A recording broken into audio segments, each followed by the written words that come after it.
Chris is chomping at the bit. I know you're waiting to hear Chris talk about Moonshine. I went as fast as I could, Chris.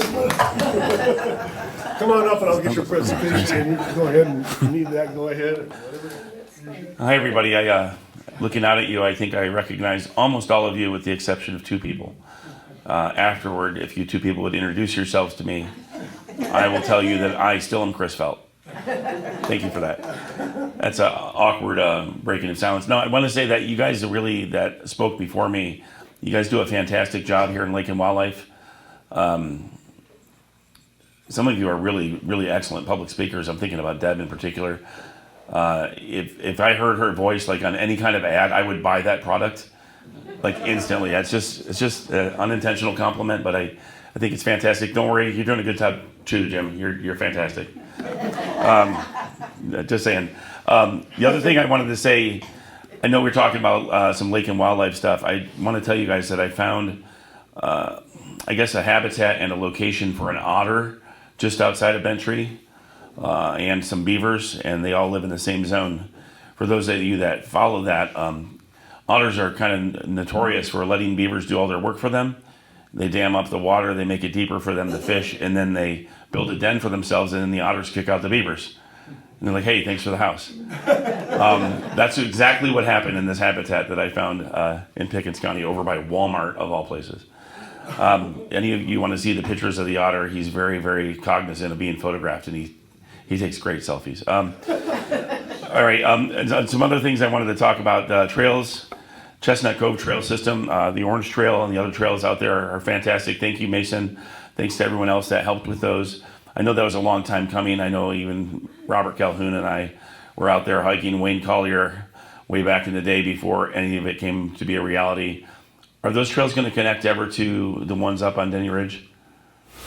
It's a long hike. The near future, looking to connect to Stump Mountain. Okay. Eagles Rest first, and then eventually Denny Ridge. Yeah, I know it's a bear, but it is fantastic. It's a long range plan. Yes, sir. Now, if you look at the maps, I mean, not that you haven't done this already, but there's only one parcel on Monument Road that if we went out through their trails in Chestnut Cove, everything from there is contiguous through the Dawson Forest all the way to the Dawson County nuclear plant for a 16-mile hike one way. So I'm not suggesting that someone pitch in and buy that one parcel, hint, but then we could have a 32-mile trail that we can build. I'm not volunteering. All right, sorry, let me get to my speech. I'm kind of digressing here. I just wanted to keep in touch here.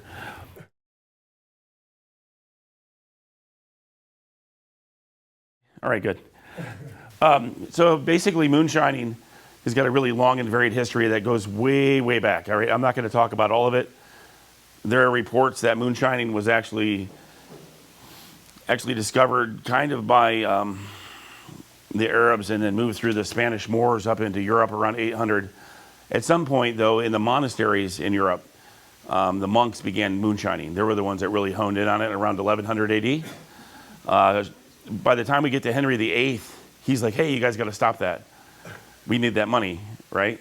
And so from that point on, I'm going to start with my presentation. So basically throughout Scotland, throughout Ireland, we had a series of moonshining incidents where the people would moonshine in the hills, in the mountains.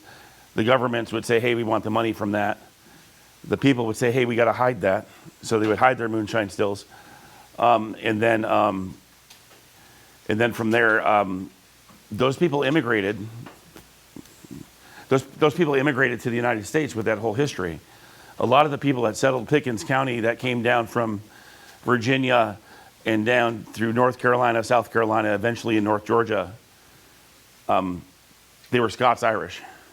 And so they already had that background, family history, 200-300, sometimes 700 years old. So just some skipping ahead. Here's some terms and definitions, because this is one of those subjects where you actually have jargon, which is weird because it's moonshining. So I think everyone knows a moonshiner is someone that theoretically made their whiskey at night under the moonshine so they could hide, right? It's kind of obvious. Now, maybe you've heard of bootlegger, but bootleggers actually were people that used to hide alcohol in their bootlegs. They had special bootlegs designed where they would hide like a flask, and that was part of the old blockade running system. A tripper is really what we would call a day tripper. So if those of you that like the Beatles might have kind of a reference point there. But those are people that would be rum runners, people that would do like modified vehicles, you know, the start of NASCAR. A revenuer, kind of basic, but is just the tax man. This was a weird one, but there is someone called a gauger, not a gouger. And they used to tax based on the percentage of alcohol. So the taxmen would not just come around and say, hey, you made moonshine, you made whiskey, we got to charge you for it. They would look at the percentage of volume, how high intense it was, the volume of the whiskey. They would gauge it, and then they would charge you based on the intensity of the alcohol proof. Seems like a lot of work. Liquor spelled with 2 Ks, okay? That's actually a thing if you look at the newspapers around here. So if you look at where I wrote liquor by another spelling, it's really what it is. Now, it's kind of creepy, but when I go into the part later where I show you what a moonshine still is by diagram and how it works, they got this part called the worm. And the locals say, yeah, you gotta put your worm in the water, and you know, it's like, wait, hang on, take it easy. It's just a coil, all right? It's a condensing coil. Looks more like a pigtail. I don't know why they didn't call it a pigtail, but they call it a worm, but we'll get onto that. In mash, which, although I didn't define it here, mash is just a mixture of fermented, basically either corn or fruit product that ends up turning into alcohol. Next slide. So going back to this is an example of how the Scottish used to do it. I know it's an artwork. I actually took the artwork from an archaeology report out of Scotland. All throughout Scotland right now, they're recognizing moonshine stills as being historically valid for purposes of archaeology. And so on the hillsides, they basically build these little dugout zones inside of, I'm sorry, someone on the phone? Is that Huff? Who's that? All right, sorry. They basically dig out a square, put up a little barricade and cover it with thatch. So kind of like how you would think some of the tunnel rat places we ran into in Vietnam were. That's how they would set those up. It was legal for a while, but finally they started taxing it and the Scottish started revolting. Next slide. All right, so here in the United States, the Whiskey Rebellion, the first one, 1794, we're maybe 20-something years past the official start of our nation. It's the first time the federal government, the new republic, had to arm the people and use the federal government to quash like an uprising. It was about whiskey. So basically what happens is they're trying to pay for the Revolutionary War 20 years afterward, and they decide, hey, let's start taxing the whiskey makers on the western side of the mountain chain. Well, before that, they could, you know, do things by paying just regular cash, but they're like, this is our own land, this is our own corn, this is our own crops. We had nothing to do with the Revolutionary War, and now you want to charge us for it. So they really got mad, and I know it says 13,000 troops were mobilized, and they captured 7 men, which is true. Seems like an overkill. Nobody died, nobody went to jail, but George Washington actually initiated this revolt. So not only was whiskey involved with early history, but George Washington and our very first revolt that was basically quelled. And it all had to do with, you know, basically personal rights versus taxation. Next slide. 1791, so kind of tied into it. Alexander Hamilton, you guys may have seen him on a bill somewhere. He imposed a whiskey tax, like I said, to pay for the Revolutionary War debt. And then this is a picture. It's hard to see. If anyone wants this presentation, let me know. I can send it to you. It says basically an excise man carrying off 2 kegs of whiskey is followed by 2 farmers intending to tar and feather him as he runs for his life. Vultures to divide with him, but it is met on the way by his evil genius, who claps a shock in his mole and leads him off to the gallows, where he is immediately hanged. So no one ever got hanged, but they did tar and feather the tax guys when they would come around in Pennsylvania. Next slide. So going a little bit forward, I'm going to skip around a little bit. This is an actual photo. This isn't AI. This is in New York. Basically, the police departments get together and they're like, hey, we got to pour this down the sewer. You guys can't be doing that. Everyone knows, everyone here has seen like the Untouchables. Everyone's kind of like a broad sense of prohibition. But we basically had 13 years in America where we said, you know, alcohol bad, except for medicinal purposes. This is weird. Next slide. This is really creepy. The medicinal exception, Walgreens. Tremendous growth, okay? They grew from 20 stores to 400. This is an actual, basically, hey, we give you permission because we say this alcohol is for a medicine purpose. So Walgreens is like, hey, yeah, we found our market, we found our niche. This is why they're still on the market today. I mean, if you think about the growth percentage, if we went from having 20 homes in Bent Tree to 400 in like 10 years, you guys would be like, wow, what did we do right? Well, I'm not offering a suggestion, but apparently medicinal whiskey is a thing. Next slide. So talking about the idea behind a dry and a wet county, dry counties are counties basically you can't have alcohol, especially on the weekend, and wet counties are ones like, hey, you can drink whenever you want. Georgia used to have 116 dry counties, period. Now think about it, the nation at the time had 446. Georgia had 116. Compared to we only had 43 wet counties. Today, Georgia has 9 dry counties, and among them are just places that are basically north of us. And today, there are 80 dry counties total in the United States, so we have 9 of those. So our percentages have changed, but if you can see, most people drink now in the United States. Next slide. All right, this isn't the least exciting part for me, but I'll just tell you anyway. How does moonshining work? Okay. So basically, you put your cornmeal, which is ground down in a grist mill from corn, you add some sugar and yeast to ferment it in this pot. They boil it, it gets hot, it turns into a water vapor, goes into this next section, which is supported by spring water, natural spring water. It cools down, and it goes into the worm box. I told you it's creepy, but there's the coil.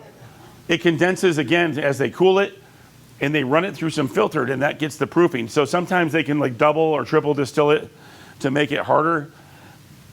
People disagree over what's better, corn liquor or apple or peach. That's personal choice, taste, but it depends, I think, on where your crops were.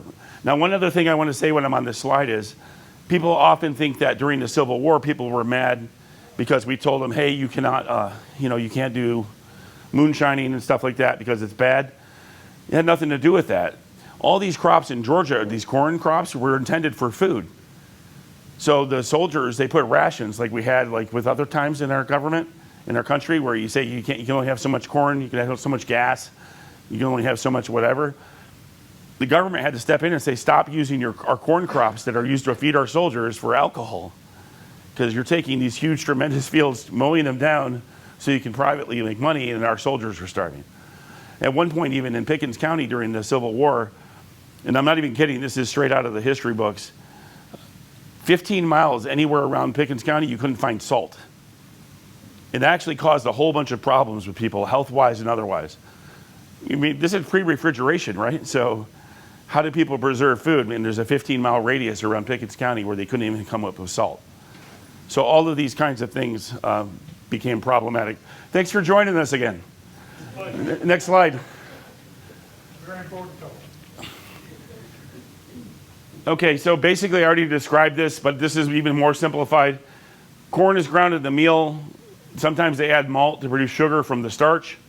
Yeast starts the fermenting process. The water gets cooled, they stir it into a mash. Now this is very specific. If you guys are going to make a moonshine still, I'm not suggesting that you do, it has to be specifically 172 degrees. I don't know how they landed on that number, but that's universally true. So just keep that in mind if you've got a thermometer. The alcohol evaporates at that temperature, turns into steam. It goes into the worm box. Water is circulated by the spring where the water comes through. Finally, they release it through a filter into a bucket, and you get moonshine. Next slide. All right, this is hard to see, but this is really neat, okay? This is everything I'm going to cover from now on. So here is Grandview Lake. There's Lake Tamarack. Here's Bent Tree. Everything that you see here in red is a different thing involved. Everything else involved in red is just basically things that have to do locally with moonshine. So you got moonshine here at the Tate Mansion. You got the Bent Tree Lookout Hill, which I'll get into. You've got moonshiners living on the 9th hole of our golf course, which was an orchard. You got a moonshine tank dynamited right behind the church off of Bent Tree Drive. Got a moonshine still off of our 13th hole in Bent Tree. Where Young Life is, where you guys look to the east side of Sharp Top, where all the lights are with the camp. That's where the biggest moonshine arson fight vigilante raid started in 1877. Here's the arsons they burned down over on Jones Mountain. We got A.J. Glenn, who was a Confederate, raided, and he was involved with moonshiners over there in Talking Rock. Sheriff Lee Cape murdered and beheaded for moonshining in 1926. This is all of our area. James Strategos destroys the moonshine still. I found that one, even though it was destroyed in 1954. I found it. And then John Martin, this old guy who's been living here since he's been 6. He moved here in 1946. When he was 5 years old, he basically said, "Dad, what's that sound?" Now, this is up above Burnt Mountain, where it was not paved at the time. It was all dirt. He said, "Paul, what's that sound? There's people racing." He said, "Oh, son, don't worry about that. That's just moonshiners running their liquor to Atlanta." He said, "Well, what's the sound behind him?" He said, "Well, that's the cops trying to catch him, but they can't catch him." Next slide. So that's just a map contextualizing how inundated our area is.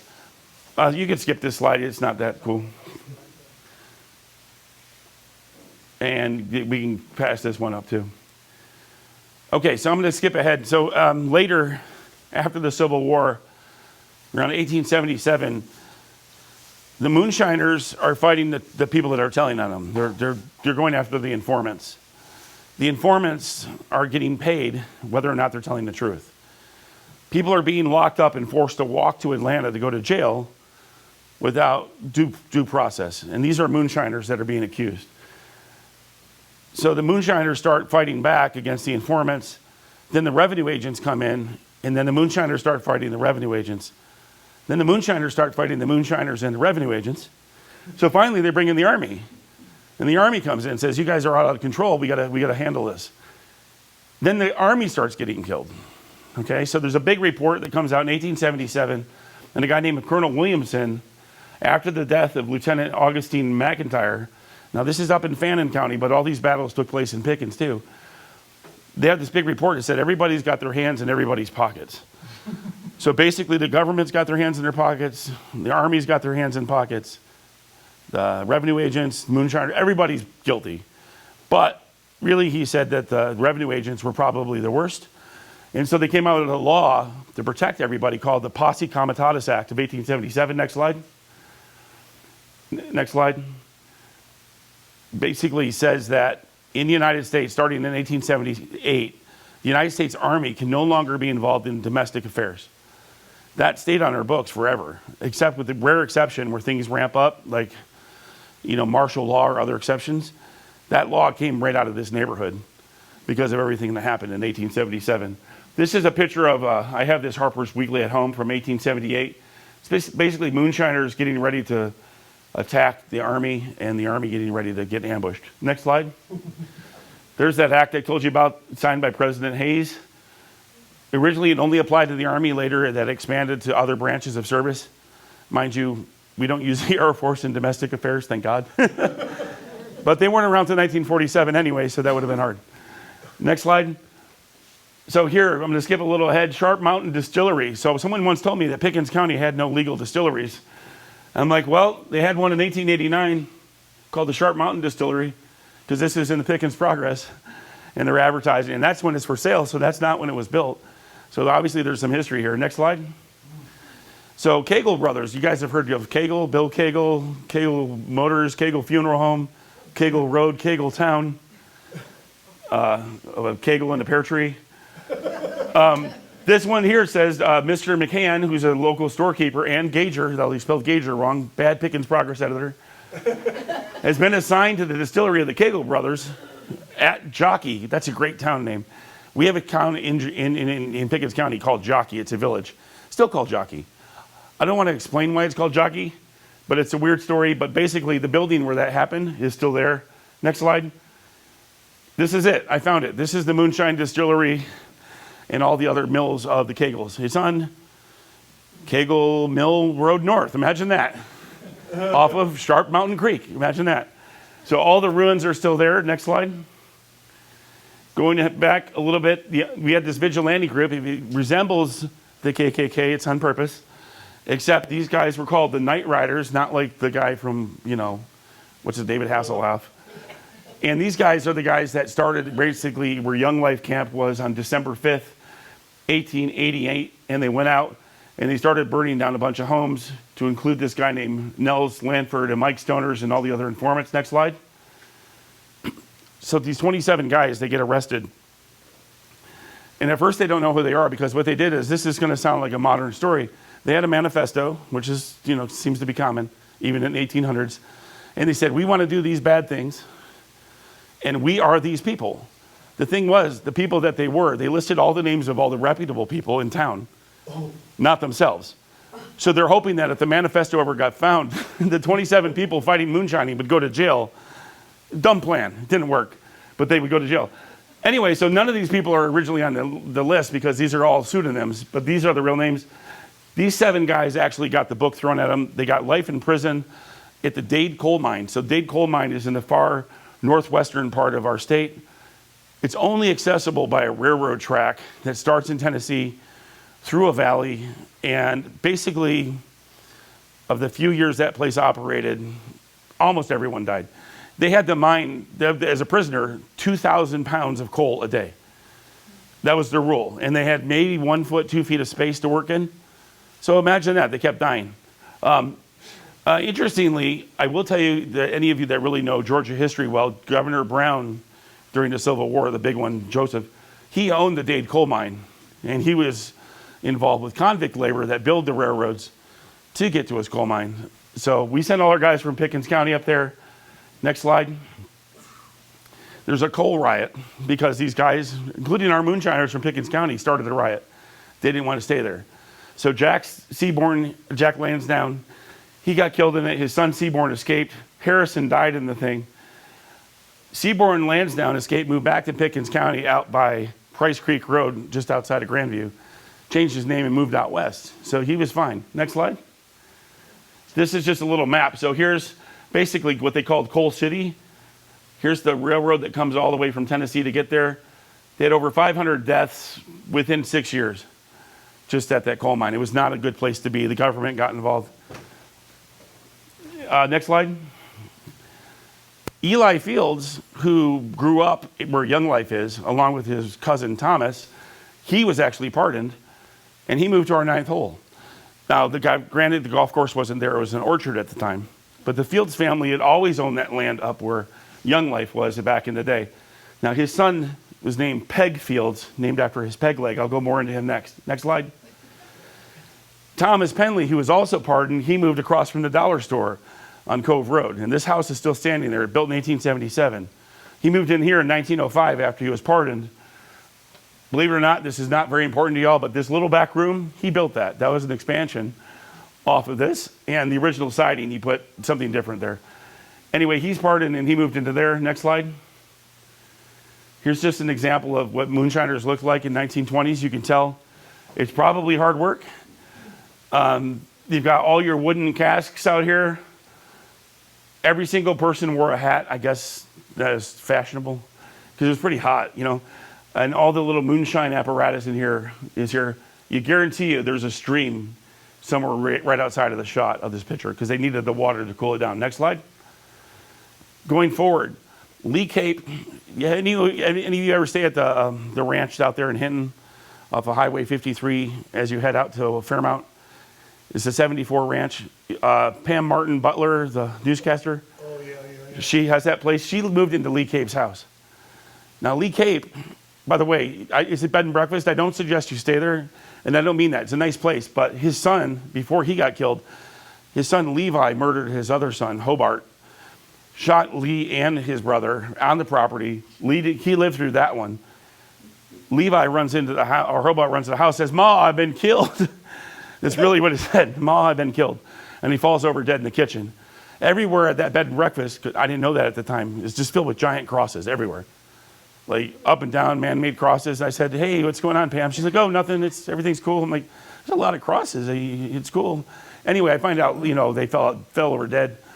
And then Lee Cape ends up being beheaded by moonshiners. And I don't mean to get, I'm not going to get graphic, but basically, Lee Cape always said this to his friends. He had been in the law for 40 years fighting moonshiners. He said, you know, the bad guys would eventually get him, but when they do, I'll be so old, I won't have lost too many years anyway. Well, it turned out to be true. One Sunday, he was out in Pickens County, out by his house, with his grandson hanging out, and he saw some moonshiners, and he's got this drive in him. He said to his grandson, if I'm not back in 2 hours, you tell somebody. His grandson heard 5 shots, okay? His granddad never came home. He went to town, and maybe about a week later, they found Lee Cape's body out in Adairsville, and they found a raccoon hunter, found his head across the street. So they beheaded him, they blindsided him, they sucker shot him, not sucker punched him, and that was the end of his life. But he was right. Turns out to be the biggest funeral in Pickens County's history. Sheriffs from all over the state came and celebrated this guy, and the marble baron, Sam Tate, Colonel Tate, gave the elegy, read the elegy at this guy's funeral. Next slide. I'm just going to go real quickly through some of the gallons things that we found bustings. 1950, 4,600 gallons were busted in Pickens County. Next slide. Dawson County Revenue Agent. So this is James Strategos, not gas, it's misspelled, but 1954, he's busting the moonshine site. All the moonshiners between here, Rabun County, where they filmed Deliverance, all the way down through here were afraid of that guy. Oh, okay, we skipped ahead, cool. I'll get back to, can you go back to that previous slide? I just want to show one thing. All right, I want to point out, now these cans, this is an older site because these are metal. Okay, this isn't wood. This is 1954, that's why. This ladder is wood, but it's a very, very weird shaped ladder. It's kind of angular, and the boards are like this, and he's on top of a hill. So this is a lookout like the one I'm going to talk to you about in Bentry. Next slide.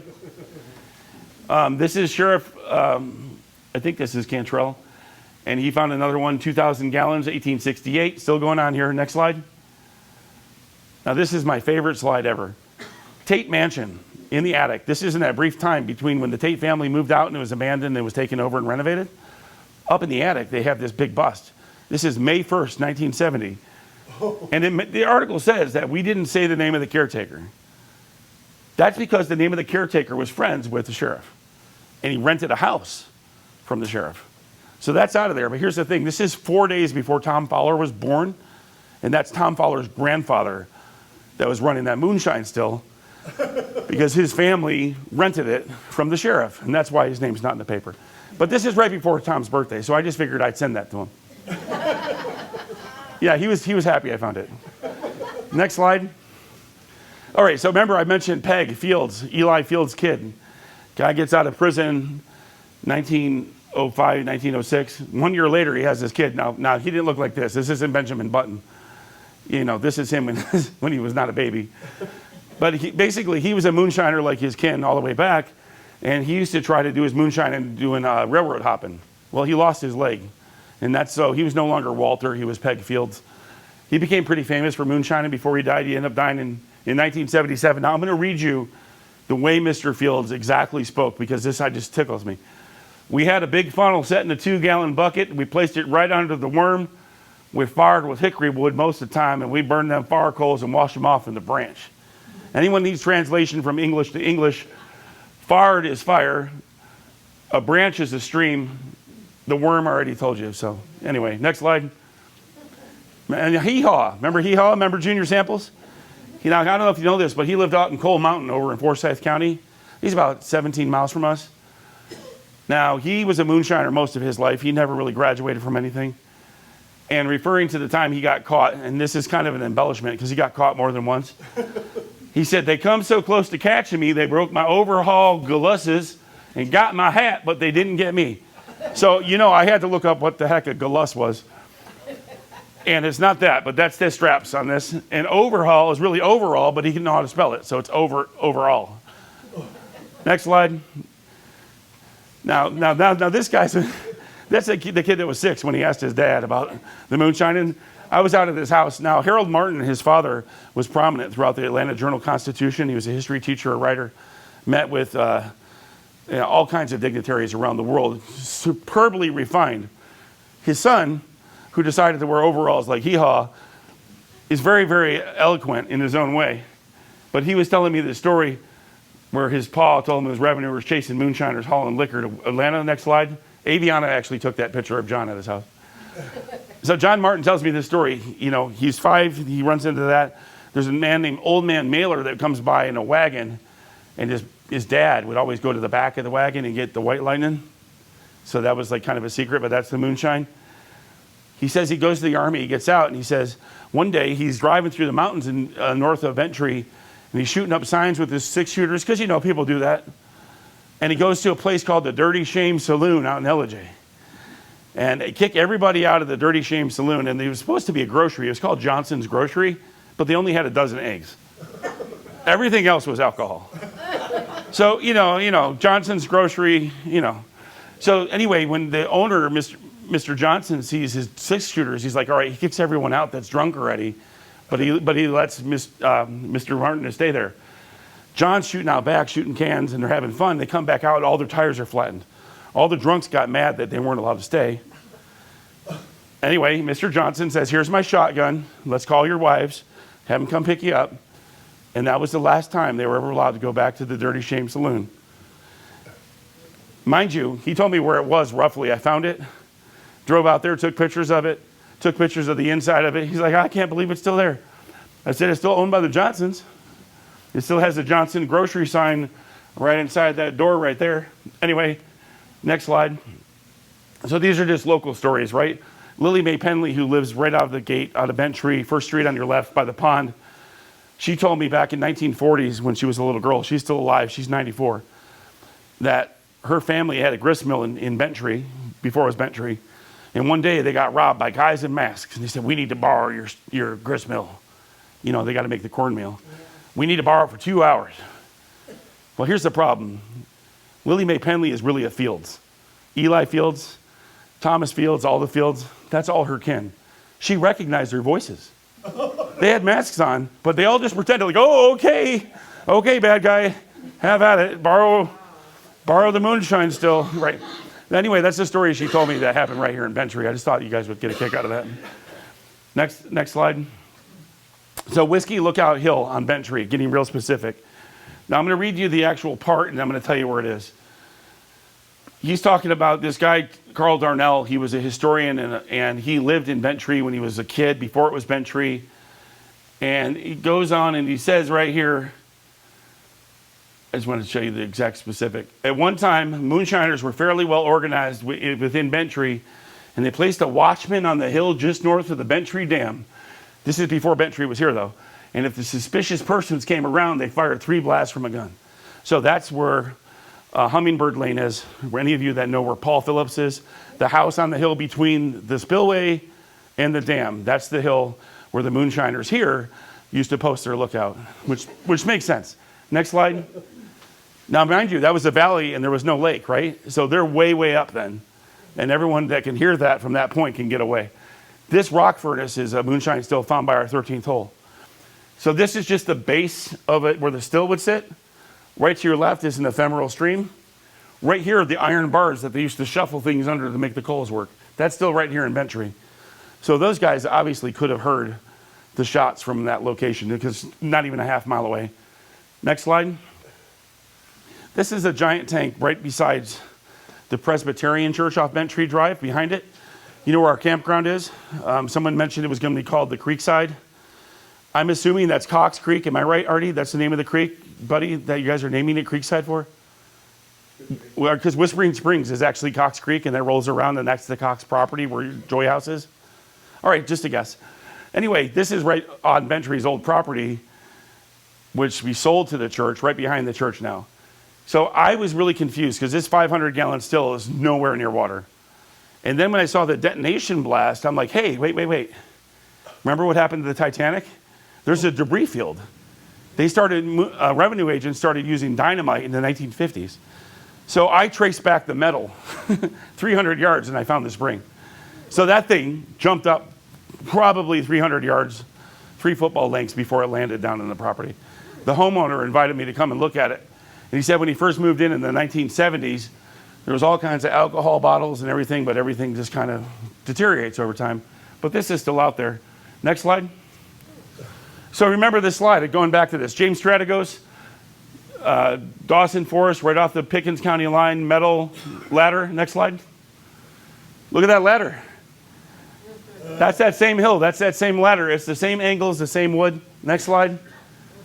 Here's the metal barrels. Here's the remnants of the metal barrels right at the base of that hill. So I found, go ahead, Dara. This is in Dawson. This is in Dawson Forest, in the Dawson Wildlife Management Area, right off of Steve Tate Road. If you're up on Steve Tate 136 going to Fawcett Farms, right south of the road there. I was looking at old sites because, you know, I do that thing where I walk with my daughter for endlessly looking for stuff. And there was a house site back where this Moonshine still was back in 1950s. It's not there on any of the aerial maps since then. So I happened to find this, and then I found all the barrels in the ladder. I'm like, oh, wow, that's where he was. Next slide. So here's the metal banding for some of the other wooden barrels they had on site. Same place. Next slide. Here is a room. Now, there's an urban legend, I guess you'd say that, in Moonshine, where they said there was something called bathtub gin. And they basically make gin by heating up an old iron bathtub, surrounded by wooden rocks, have it by a wooden stream, just like you would with moonshining, but do it out of the bathtub. Now, this is in Bent Tree. This bathtub is here. These rocks are artificially placed. The ephemeral stream is just to the left, and the furnace is just up the hill from that. That is just off of Moss Patch Trail on the Oglethorpe Mountain section. On private property, I guess. I mean, it's a lot, right? You look at the tax records, no one's ever owned it, so that predates it, but there's a power pole out on the property from about 1943. Well, that's when the Rural Electrification Act happened and we got Amicalola Power. So this was a backwoods moonshining camp in Bent Tree. Somehow the developer forgot it was there or missed it. Because I have pictures way beyond this that are really neat. I found burned glass. There was a fire on the site. I found burned plates and stuff. I was able to identify the manufacturer of the plates from the 1950s out of Ohio. The glass was all fused from the fire. So there's a house ruins, cinder blocks. We don't allow cinder blocks for, you know, building materials, but it's pre-Bent Tree, power pole, bathtub furnace, and other furnaces, and a giant Bent Tree. Next slide. Okay, I'm going to go a little further. Those of you that drive outside of Bent Tree, you ever see this place? Over by the fire department in Micah, Cons Creek, and Yellow Creek Road? Stansel's store operated from 1919 to 2012. Now, I heard from a local, they used to sell moonshine out of that store, I mean, before they closed. That's not uncommon back in the day. But then I started researching into the store, and guess where Junior Samples bought his overalls? He bought his overalls from this place. It's 9 miles from Coal Mountain. So yeah, he probably traded overalls for alcohol as far as I know, right? Anyway, but that's really in the paper. I mean, that's where he always got his overalls. Next slide. I'm going to end here. I'm sorry I've been a little long-winded and over the place, but I'm going to read you this poem I found in 1915, and then I'm going to share it with the distillery people. Thank you for your help. Moonshine on the hillside, moonshine in the shade. Moonshine made in Dawson, best moonshine there is made. Moon down in the holler, down by the poplar tree, made down in the holler by Deacon Brown and me. Good old apple brandy, whiskey made of corn. Sally mushed the apples, Daddy ground the corn. Preacher in the pulpit, where was he last night? Way down in the holler, teaching them to make it right. Moonshine made in Rabun, they say it's mighty good. Moonshine made in Fannin, wouldn't drink it if I could. It says Barndy, but they mean brandy. Brandy made in Cherokee, whiskey made in Hall, moonshine made in Lumpkin, but Dawson beats them all. Revenue get you in Union and everywhere else you be. Been making moonshine 50 years and they ain't yet caught me. That was Dawson. Response from another paper. The cool corn of Pickens leaves Dawson out of sight. It's known from mountains to sea and seldom causes a fight. Pickens County Progress. And finally, another response. Pickens may make great booze and it's good and free, but old Gilmer's moonshine is good enough for me. All right, I'm going to leave it there. I'll take some questions, or I hope I gave you some sense of the totality and the history of the area. It's way more involved than that. I didn't get into the whole NASCAR angle and how they'd modify cars and all that. Dara. You said there was an orchard on the 19th hole. Do you know what kind of orchard? Was it apple? There was an apple and there was a peach orchard on the 9th hole. Yeah. Okay. The 19th hole would be the tavern. Yeah, okay, I meant the 19th. Yeah. That's a peach orchard? Yes. Okay. And there was a lot of peach. Sorry. The moonshine still on Bent Tree Yeah. with the power line. Yeah. Was that the one that you and I walked up to one day? No, sir, this is different. Different. Yeah, the one I walked up to is off the corner of Camelot Way and Crippled Oak, near the 13th hole. This one, right beside the Douglas property. This one, the other one is off of Moss Patch. The land's owned by Eric Stocker. People might know him, they've been around a while. Right across from Candace and Prudence, I can never pronounce their names, Maniota, their house. So long. Next question. How many total have you seen in here? Inventory? I lost count after you were. Oh, sure. How many? I've only found the remnants of 3 Moonshine stills still in inventory, but I think that's pretty good because Yeah. they haven't really been making it here for a while. I found evidence of Moonshine stills in Dawson County and other places too. And not part of the speech, but the coolest thing I found so far is just 3 weeks ago I found an old mine, a real mine, a mine shaft from the 1800s on private property. I'm still in the process of digging that out so I can get back in. But it looks like they used equipment because all of the notching off the back rock walls are too mechanical. So I found mines now, and I found 9 pre-Civil War iron foundries and a couple of cement foundries in between Hall County, Cherokee County, Bartow County, and nothing like that in Pickens. But I did find a mine here. Next question, anyone? Is that it? Everyone wants to go home. We've been here forever. Very good. I just want to say thanks again. This is probably going to be the last speech I ever give here in Metairie. I'm selling my house probably within the next week and a half. I've got a full price cash offer coming in on my house, and I decided that my driveway is really a bear, and we have lots of bears. I'm going to miss them, but I want some land with flat land and fencing so my dogs can run, my daughter can be safe, and I don't have to watch her, where she can play outside, and my mom can come visit. My mom, she made the mistake of visiting my driveway once in Metairie, and she said she was never going to come back again. And she went mind you, my brother was driving, and so when he went up on 2 wheels trying to go back down my driveway, I completely understand that. So I just want to say thanks. I am going to miss you all. It's been a pleasure, and maybe you guys, if you want me to come back and talk about something, I can do that. But I'm just going to be living somewhere else. That's all right. All right, thank you. Thank you, sir. I'm not here to pander or sell my books, but if you guys do happen to want one, I got to go. Thank you. Thank you.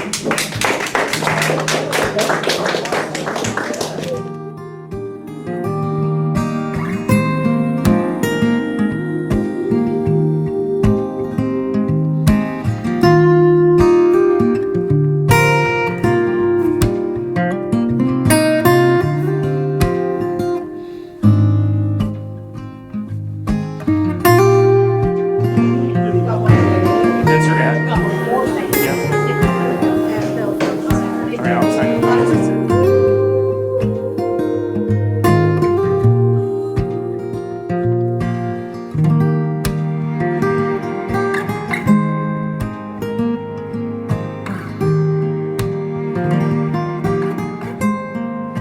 Good morning. Morning. Morning. Hey, it's a beautiful summer day here in Mentry. Oops. Miguel, I guess we skipped the spring meeting, eh? Yes. Well, he'll have his presentation later. He'll catch us up. It's a beautiful day. Thanks. Welcome to the Lake and Wildlife meeting. We'll have some great things, achievements, things going on here at Lake and Wildlife. You'll be very interested today, and we'll start this thing going. Anybody notice anything different? Yes. Habitat. Logo. Down to the bottom. We've updated the logo, and thanks to Teresa Hoppy and work with Deb, myself, Dara, and others, and then Tariq to get approvals and so on. This is our new logo because we are Lake and Wildlife, but we're also our habitat, trails, and streams. And so this now makes it up. It shows the sky, the trees, the trails, the water. Just trying to explain to people who we are better. And so that you'll see on everything coming up along. I think that's a great achievement, a good step. Today's agenda, we'll welcome new partners, our board liaison report, our committee reports, treasurer's report, A Chris Feldt report. Oh, no, I'm not a Chris Feldt report. Ventry Moonshine by Chris. Chris is here. Chris, good to have you here.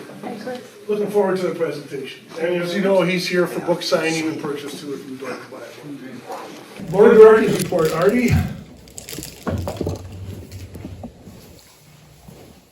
Good morning, everyone. Good morning. What a beautiful day. Just a couple of things to talk about.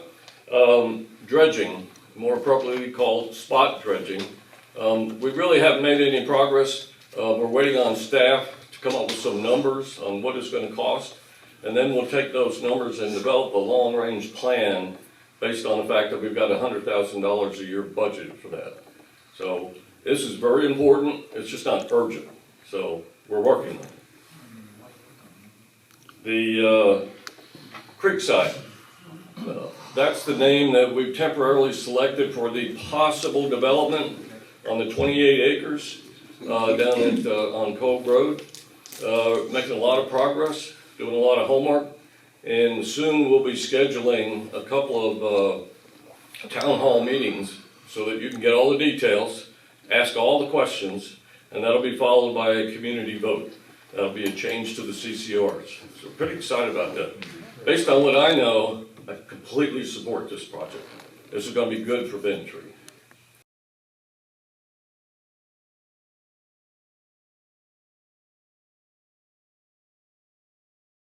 Anyone who's interested in running for the board, to put your name in the hat. Now I know every one of you is interested in learning more about Ventry, and there is no better way to learn more about Ventry than to serve on the board. You'll learn more than you ever want to know about Ventry. What you don't want. Hey, Artie, you don't mind if I put my name in the hat, do you? You don't mind if I put my name in the hat for running? Anybody can put their name in the hat. So, thank you. Thank you, Artie. Thank you.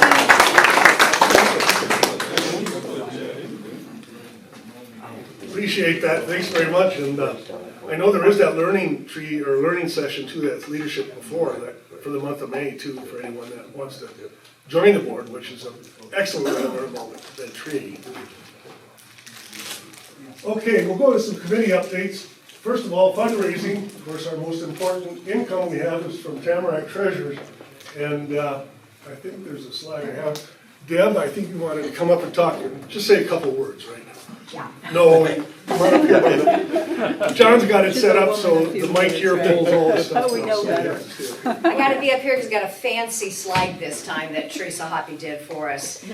Tamarack Treasures is 3 weeks from today, and we just wanted to remind you all that donations will be accepted those 4 days going into that week, April 21st through 24th, 10 a.m. to noon. We've got big teams that have already signed up to come help with that. So home decor, kitchen, sporting goods, outdoor gear. New department we sort of waded into or tiptoed into last time is called the garage. Bruce Parker is going to head that up for us. So items that you have in garage, yard tools, I know we've already got a reel mower that's been donated, so those kind of items we would appreciate. Books, toys, games, puzzles, any of those kinds of things. If you have a question about whether or not it's something you should donate, feel free to holler at me. I think my name right now is on every social media around here with my phone number. So feel free to call me. I'm also in the directory, so you can reach me there. We also have opportunities for people to volunteer at this event. There are 211 volunteer slots available for that week, starting from donations through our cleanup. Right now, 153 of those slots have been filled. If you've already signed up, thank you so much. I really appreciate it. It means also that you probably won't get a personal phone call from me. Because I still have 58 spots available for people. These are almost exclusively to work during the sale. Some are sitting in a department, just chatting with your friends and neighbors as they come through. Some are helping our cashiers. We also have many slots available for our holding area. And this is for our shoppers that we love, whose arms are overflowing with treasures, so they can take them and drop them off at our holding area. You get a box assigned to you. you can come back and get your box when you're done shopping. So we need people for that area as well. If you have questions about any of the opportunities, please see me. I've got a nice little sign-up sheet here. I can sign you up while you're here today to do that, and you'll get an email confirmation of that. But this is a really great way to meet your friends and neighbors. It's very social. It's a lot of fun. It's not that onerous. It also gives you an opportunity to make sure that you're here on site when Michael and Kathy Daly, Chef Daly, is going to be providing some really upscale, we're calling it Tastes of Tamarack. And there's going to be a pulled pork barbecue and a martini club that's just amazing. We got a taste tested, some barbecued shrimp in a martini glass, and then key lime parfaits as well. Those are going to be available for sale during the sale. There are only 50 of each being done, so be here when it opens at 5:30. All of the proceeds from that will be going to Lake and Wildlife. It's really an extension of the bakery, an idea that Luann had come up with for this sale to not only feed our shoppers, but also BTAC. At the same time, it's going to be having an amazing sunset music event. Stay for that, and the food will be available to them. And lastly, if you don't have anything to donate, and you don't have time to volunteer, or that's not really your thing, please come shop the sale. We're going to be here from 3 p.m. till 9 p.m. Saturday, April 26th, and then we'll be here for the half-price sale from 1:30 to 3 on Sunday. And we're hoping everything's gone at the end of the day Sunday, so we don't have to pack it up. So anyhow, I'll be here after the meeting too if you have any questions. And I appreciate all of you that have already given so much support. It means a great deal to all of us. Thanks so much. Thanks, Deb.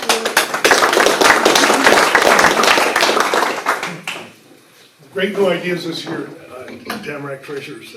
The food and combination with BTAC and their pool night. And then there will be a lot of stuff on the intro side as you come in on Lake and Wildlife. And more exposure to Lake and Wildlife, who we are, what we are, the committees, nature, different things like that. So there's going to be a lot of exposure which is going to be added this year for Lake and Wildlife there. Just to let people know who we are and get some more volunteers, and that'll be a great thing. A lot of good input, yeah, from your team. A lot of great input. Also, hanging baskets. Let's not forget hanging baskets this Thursday, April 10th, 11 to 1 at the cottage. Ooh, come on, Brian. You're getting behind yourself. That'll be at the cottage. So we've emailed most everybody. We'll finish emailing everyone who has ordered to be there. And the orders will be there. And there will be a number of us there to help organize. And Andy and Marietta will be there and help us also. And so this year we did quite well. You'll see some numbers, but hanging baskets, 227 baskets. And it was a little over $4,100. Last year we did about $4,500. So it's pretty good. And there was about 70 orders, right, Jim? I think about 70 orders we got. So 70 emails to people, right, Jim? Yeah. He's been handling the follow-up on that. But it was a good sale, a very good sale. Okay. Marietta and Andy are both out in the Carolinas today, and he said that he couldn't be here, and Marietta either, but that the May plantings and things that he has coming up, he just wanted to let you know he'll be in touch to get volunteers to help him plant and get things landscaped, and wishes us well.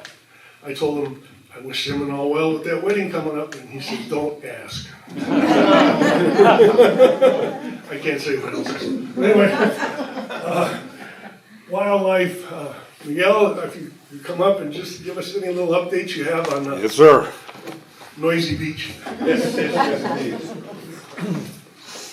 So my sidekick, Eldon, is not there today. He bailed out on me, so bear with me.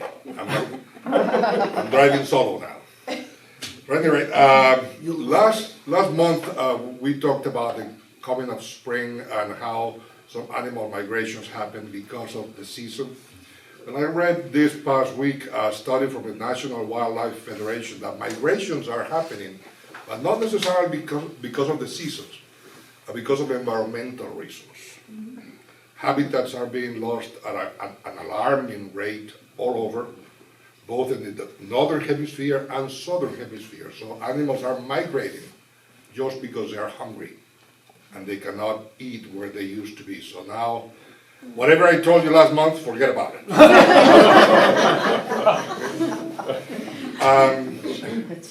Locally, the bears are coming out.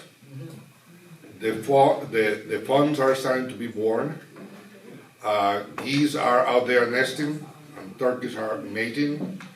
Things seem to be pretty healthy, but we need to be very careful. There are going to be youngsters around, and snakes are coming out as well to take advantage of the sun. So let's be extra careful with the way we drive and where we stand. Okay, and that's all I have. Right. That's fine, thanks, Miguel. We appreciate it. Yeah. It's been a very interesting spring, to say the least. And I know even from Dara's standpoint in the habitat, because of all the tornadoes and all the hurricanes that tore everything up, all the plants rising, the new sprouts are in panic.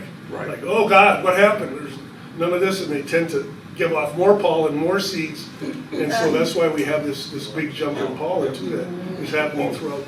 Yeah, the Carolinas, Georgia, Florida, they're trying to make up for that loss, and it's only Mother Nature, right? Okay, lake and streams.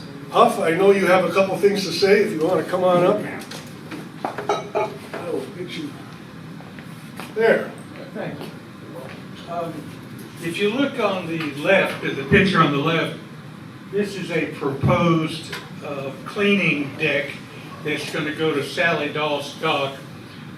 We have approval from the AC committee. We are awaiting presentation and approval from the board. And the cleaning dock itself will have a battery, a water pump to provide water, high pressure water, so people can clean fish and clean up afterwards.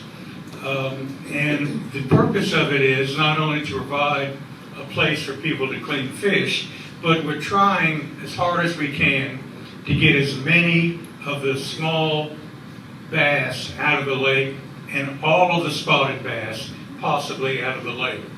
The biologists that help us here with the lake say we are inundated with too many fish, thus not enough food, thus we're inundated with small fish.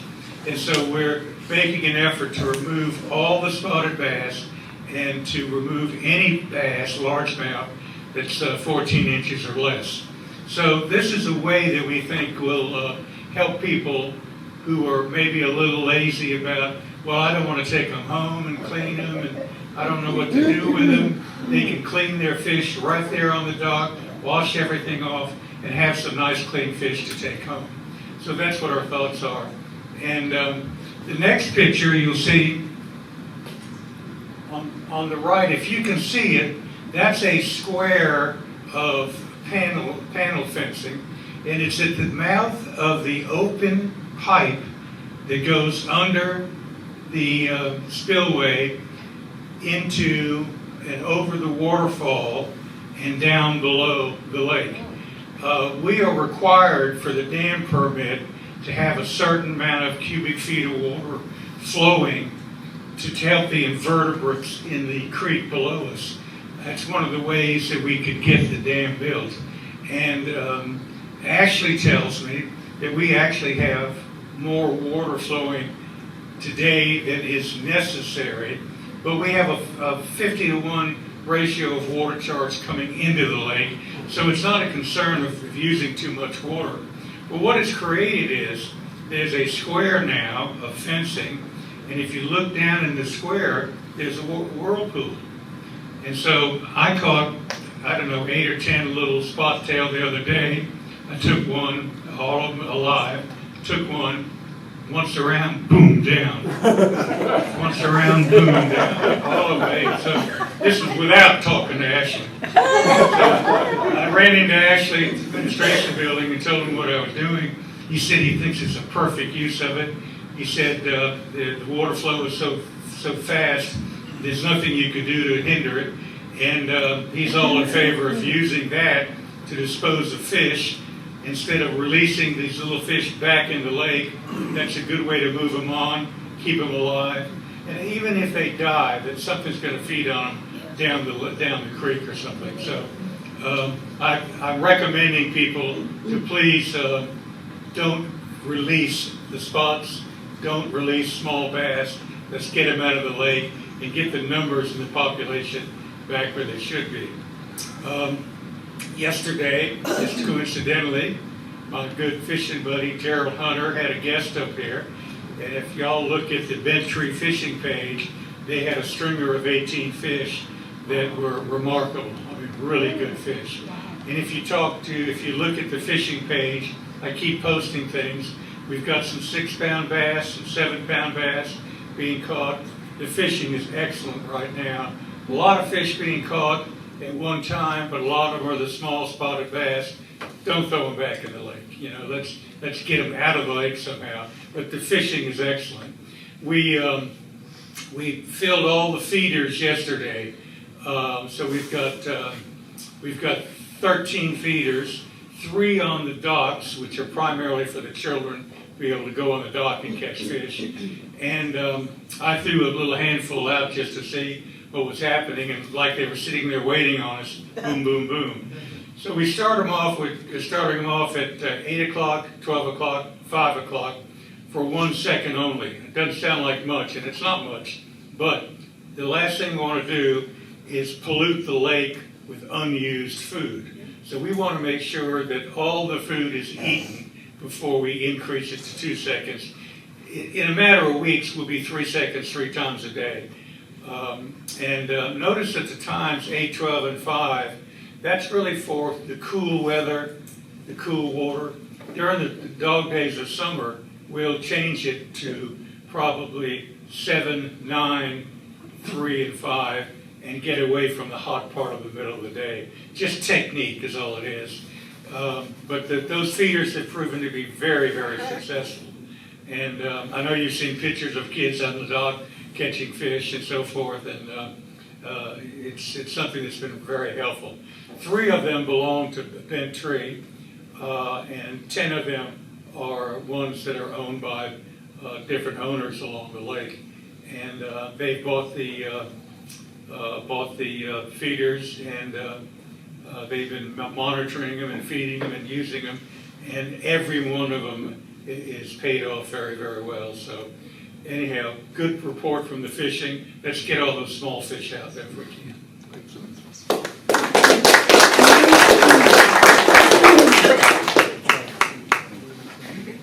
Thank you, Huff. Great job on the fishery. Great job on that lake. Just a couple other items on the lake. Number one, this year again, we'll be putting those small pellets in the lake just to protect the beach area from the chance that there may be some of those little leeches in there that we had last year. So if anyone wants to know, yes, we're going to do that and put those back in the beach area for those 3 or 4 months that we did last year just to protect the kids and the swimmers. Huff is in charge of that and did a great job, him and Kevin O'Brien, and he'll do it again this year. So thank you. Monitoring the streams was fantastic. We had to do macros, we had to do regular chemical, and we did physical, which now they call habitat survey, and it all came in very well. Mason, myself, Dara, Dave, and Kim Stewart, along with Pamela Henderson, all helped out this month to get all that done. It takes probably about 2 hours a stream to do that at least, so many thanks. But the DO was just in there at 8, 9. Our pH was good at 7. Alkalinity, which is survivability, was great in the 38 to 50 range. Conductivity, allowing it to accept small oxygen, pH, other chemicals was great. And the nitrates and phosphates were very, very low, if none. So we did well. All the habitat scores were good to excellent, which means the area around the streams to support the streams, the animals, the fish, nutrients, and so on. So we're very happy with what happened there and very happy with the stream condition. The restoration, as you know, it continues on, looking at new ways and different ways to do mulligan. We've looked at a couple of different things, had a couple consultants in, Ashley, myself, Jim, and some board members too. So we're looking at what we can do to solidify the stream banks, keep the sediment out, and not have logs float in the lake. We got Mother Nature surprised us, but that's okay. As I said, she gets the last at that. So, Artie mentioned dredging, and I'll mention too myself, Artie, of course Ashley, Jim, are all working together to get those numbers and how to dredge, where to dredge, when to dredge, what to do after, before, how to get there. There's a lot of work going into this, and I know they're working as fast as they can. I talked with Ashley yesterday, and I think that's on track, and it's very, very important. That's all I can say. We'll just keep going. Habitat conservation, Dara? I'll be real quick. Miguel and I did not plan this, so he set me up really nicely. Thank you. I just wanted to follow up on carpenter bees, right? So carpenter bees are out, right? We had a program on them a couple months ago. They are out, and now is the time to really put a plan into action to redirect their behavior, right? Sort of like what you do with a toddler. So what you want to do is when they're out of their holes, from mid-morning to early evening, and they're not in their existing holes, if you don't want them back there because it happens to be your deck or your fence or a place that you don't want them, you want to take the opportunity while they're out to fill that hole with wood putty or a cork, or they sell screen kits, they're called. It's a little Post-it note looking thing that they can't get through, right? So now they can't go back in that hole. Now they got to find another hole, to another place, and that's where the carpenter bee house or the sacrificial piece of wood comes into play, where you want them to go instead. So whether that is the houses that we made here, or if you've replaced a fence post or a post, leave that, like 5-10 feet away. Just lean it against something, help it stand up. They go there. Stay in that if you've replaced it. But this is where you're encouraging to take up residence in another place. If you use wood putty, then you can repaint and seal over that damaged area and make it look like new. So let's see, and remember the carpenter bees, if you weren't here, they're the shiny honeys, the bigger bees. They have shiny honeys, not fuzzy butts like the smaller bumblebees do. The males have the white on their face. They're the ones that'll come and fly. Their only defense is intimidation because they do not have a stinger. Those are the males. So without killing the carpenter bees, which I believe conservation begins at home, right? Conservation for all of the habitat loss that's going on in the world is not something that happens in a national park or down the road or over there. It happens in our land, in our yards every day. So the next chance you'll have to redirect the carpenter bees will be in the fall. So take advantage of it now, because once they start nesting, they're going to go back in those same holes. Would be their first choice, back in the same hole they came out of. They're going to lay their eggs and their larvae in there. And then if you seal it up, or you put something in there, you're killing the next generation of carpenter bees. And also then inside there is the larva, which is what the woodpeckers want, which is what causes the most damage to the wood, when the woodpeckers go after that larva that's in the wood. So now is the time to seal it up so that they don't put larvae in the existing hole that they just came out. So that's it for me for today. I would just mention the reason you don't want to kill carpenter bees is they're pollinators. They are. That's absolutely. So I'm sorry if I skipped over that. They have been. I will have a bumper crop of blueberries this year because of the carpenter bees. They have been busy at work out there making blueberries, and I love them for that. They will pollinate tomatoes, and just anything. If you have a vegetable garden, they're incredible pollinators. They pollinate through the rain and the wind when other ones can't because they're so strong. And the lights for migration. You walk the top. Oh, we have Walk the Talk. Oh, I didn't know we had it up there. Oh, thank you for that. Walk the Talk. This is a program we started with BTCI operations to implement best practices in our facilities. So we have in our habitat conservation plan a lot of really good best practices that we're going to start sharing at Tamarack Treasures and really hitting hard on residents to try to get people to know what they are, like the how can I help kind of answers to that question. And then we look around and say, well, in some places here in Bent Tree, we're not doing this in our own facilities. And so BTCI said, absolutely, we will partner with you. Let's work together to walk this talk.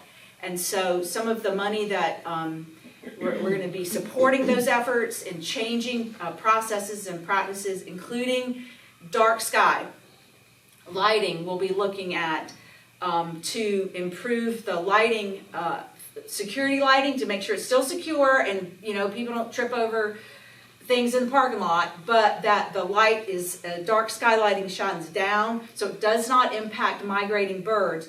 And bird migration is struggling, and some people say, but that's just a big city thing. Well, it's not really a big city thing. It's an everybody thing. Again, it's not something somebody else needs to change.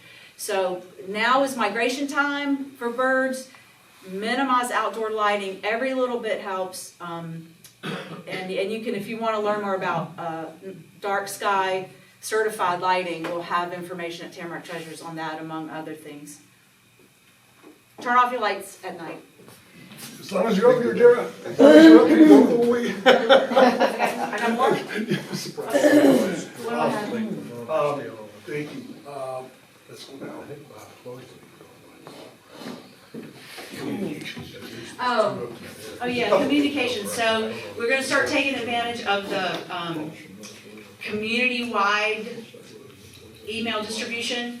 So right now, communications that come from the email address where people have subscribed to Lake and Wildlife Communications Only. The from says Bent Tree Lake and Wildlife. All other communications, like for golf or tennis or public safety, they come from, I think it says Bent Tree Community. That's the overall Jonas email list. We're going to be able to take advantage of that to send emails to the entire community.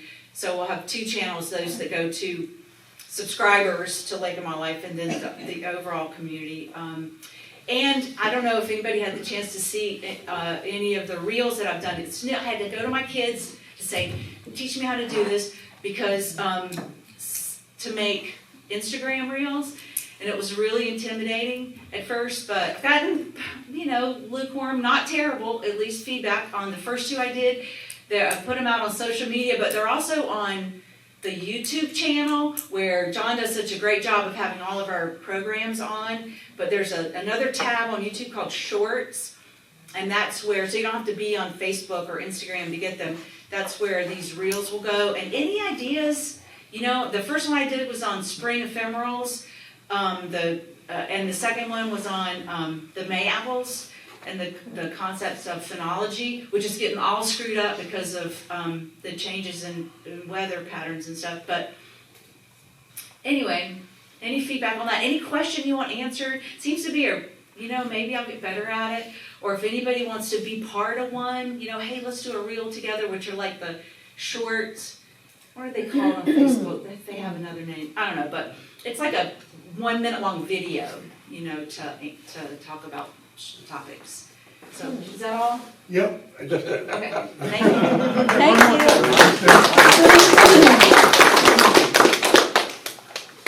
Thanks, Dara. I hate to put those back to back, but as long as you're up here, we thought we'd get you going. A lot of stuff going on, a lot of good things working, and so this is good. Try to move along here. Okay. Saturday and the Friday emails you'll get continually through Dara, emails, reels. Teresa is involved in sending some of those emails to Terry too, so we're communicating a lot better to different audiences a lot faster, so it's working on the other one. Let's go to the trail side renewals, which I'll get to in a minute, but I think something else that happened very important this last month was that Lake and Wildlife partnered with BTAC, the Activities Committee, and decided that we would like to plant a tree for Suzie Creef in her memory. And we had picked a spot, we picked the tree, got through our committee's approvals. Musette and I worked pretty hard at that, which was interesting. It was great to work together, though, for a common cause. Every time we get bogged down or say why, we just say it's for Buddy and Suzie. And so we planted, with the help of BTAC, and you'll see some familiar faces, Kevin Moore and Bill, this beautiful, it's about an 8-foot magnolia. It's right over here on the other side of the Lake Pavilion up on the hill. And it is surviving well and being watered and cared for. And so working together, I think this was a great idea, a great cause. And Buddy, I know you're here, and every day we say thank you, Buddy, but thank you for your patience, thank you for understanding, thank you for caring for Susan. And Thank you. you know, you and I both lost our wives, but it's a different passage and it's a different walk. And all we can say is we're here with you on the walk. And if you need anybody here, anybody's support, we're here for you. Thank you. Appreciate it. Okay. Jim, would you like to come up and just say a thing or two about your current sign renewals? Yeah, we're, I have to go up front. We got to get you in practice for this, Jim.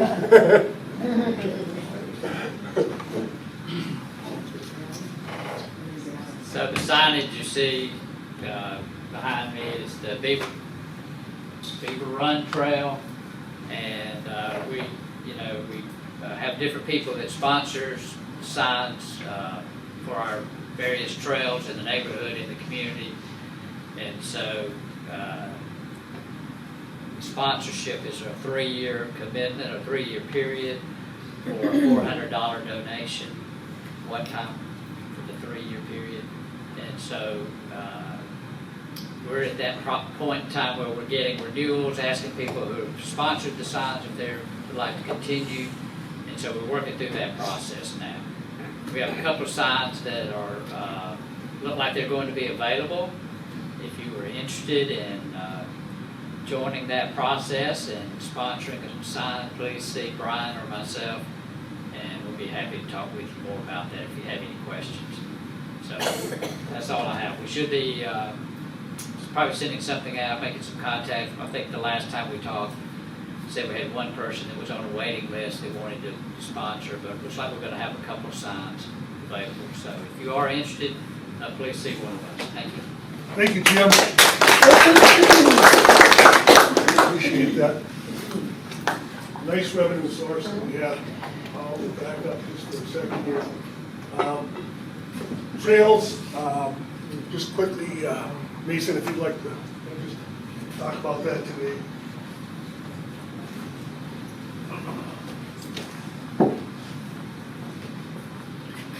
Well, I don't remember if the Orange Trail had been completed. I think it might have been completed or just barely completed at the last meeting we had. But the Orange Trail at Chestnut Cove is completed. We've received really good feedback from the people that have hiked it. I got a surprising selfie from a couple that hiked the top of the Yellow Trail, and I was shocked that they made it. Because that's a rather steep trail, but we've got benches at the top of the Orange Trail and benches at the top of the Yellow Trail for people to take a rest after they conquer it. And everybody needs to get out there and give it a shot. The Orange Trail is my favorite because we put a lot of time and effort into that.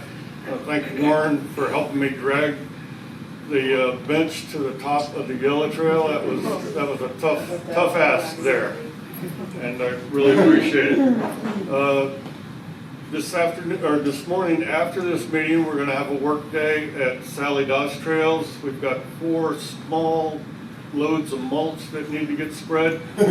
So if anybody can bring wheelbarrows, pitchforks, garden rakes, that kind of thing, that would help with that. We're also going to be washing down the metal handrail on the all-access walkway, just to get all the algae off of it. And so 5-gallon buckets would be appreciated, and rags. It's just going to be hand washing that to get the green algae off. That's pretty much it for the trails update at this point. The hiking club's next hike is next Wednesday.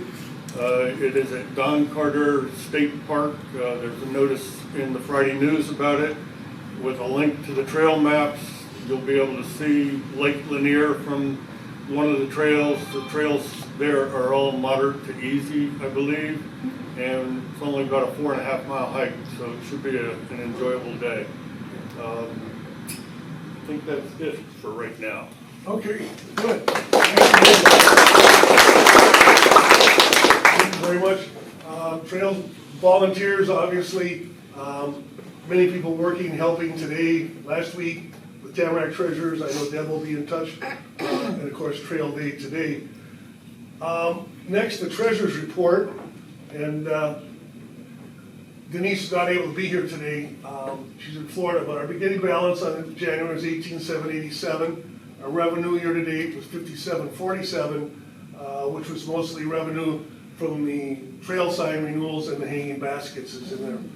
Expenses year to date were 10,107, and that includes the 8,500, which was brought over from last year that needed to be paid. But our ending balance, most important, 14,426. So we're in good shape financially. You want to explain what the $10,000 the expenses were? Sure. This is a little tricky one, yeah. You had 8,500, which came over from last year. That was for benches and a whole bunch of other stuff.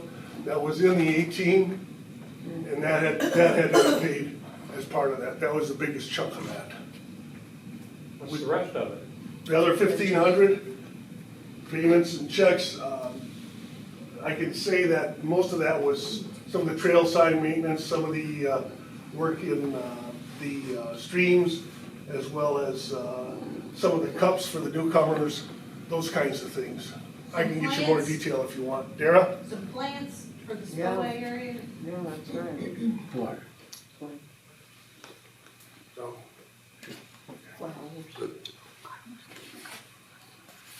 Okay, upcoming education, May, snakes, June, Mark Warren, July, of course, no meeting, August, we have marble mining. In September, we're gonna have a Firewise safety seminar and session with Michael Corey. October, we'll have fall. Miguel might come back if we can get him back in again. They're doing good fall. And a volunteer fair is part of that, and of course, December is our annual report from June prior. So November is still open, we'll fill that in. I know